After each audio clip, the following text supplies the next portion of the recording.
Everyone welcome to भॉइसर Odia medium. तो देखा आम आज विराम चिन्हर व्यवहार क्यों क्यों ठारे होता है। कमा कमार व्यवहार क्यों ठारे होता है। वाक्य मध्य सबुठ कम विराम आवश्यक होते कमार व्यवहार दि जाए।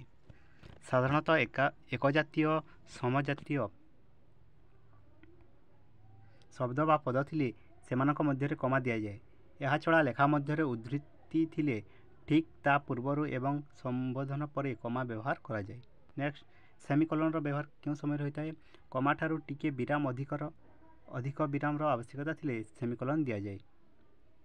एक भाव विशिष्ट भिन्न भिन्न खंडवाक्य मध्य चिन्ह दि जाए। कलन व्यवहार क्यों ठारे होता है। सेमिकोलन ठारू बेसी पूर्णछेद ठारू कम विराम देवार दरकार हेले सेठारे कलन व्यवहार करा जाए। पूर्णछेद व्यवहार वाक्य समाप्त हेले पूर्णछेद दि जाए। अवश्य आवश्यक स्थले वाक्य शेष में पूर्णछेद बदल में प्रश्नसूचक और विस्मयसूचक चिन्ह दि जाए।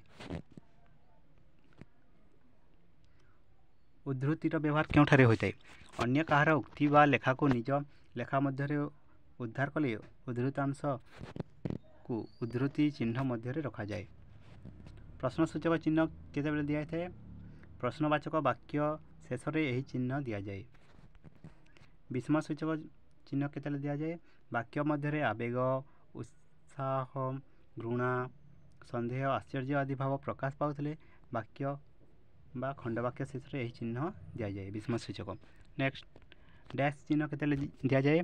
कलन परी अनुच्छेदर शिरोनाम पर उद्धृतांश पूर्वर एक कथोपकथन थिले कथा कहूतबा व्यक्तिर नाम पर यही चिन्ह व्यवहार करा जाए। हाइपेन व्यवहार क्यों समय होता है। हाइपेन डैश चिन्ह ठारू छोट लिखा समय धाड़ी शेष में कौन शब्द खंडिया रहीगले अधा रहीगले ताकू संपूर्ण करने परवर्ती धाड़ी आरंभ में शब्दांश सहित जोग करने को यही चिन्ह प्रथम धाड़ी शेष में दि जाए। बंधनी चिन्ह क्यों समय दि जाए। लेखा मध्य कौन शब्दर अर्थ को अधिक स्पष्ट करने को हेले सरल बंधनी मध्य स्पष्टीकरण यही चिन्ह दि जाए बंधनी चिन्ह। तो यह थिला विराम चिन्हर व्यवहार। Thank you.